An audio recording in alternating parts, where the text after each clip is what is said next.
Welcome to week 3 of Tech Tip Tuesday and this week's Tech Tip.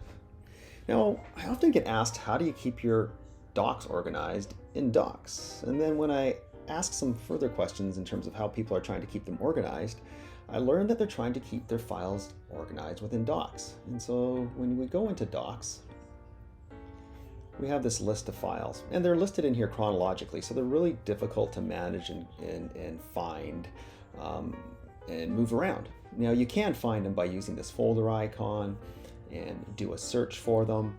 You can change in terms of how they show up in terms of names, so you can do it in alphabetical order, so they show up in alphabetical order. So you can find things there, but it's not the best place to keep things organized. And I rarely come into here. Where I usually work is in Drive. So if I go into Drive, I can create folders, I can store files, I can create files and keep everything neatly organized. And so if, let's say, I have a folder for reading. So in here, I'm going to create all my reading resources and keep them here. So I create this folder, and when I open the folder, and this is where I actually create my Google Docs. So I go back up to New, I find my Google Docs, I can ask for a blank document, and I just click on it, and it opens up in Docs.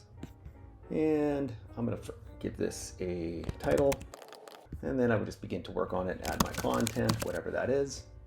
All right, and then when I close it, I don't have to worry about where it is, because if I go back to my Drive, and I'll just go right back to the beginning of my Drive and go into that reading folder, there's that document, reading profile.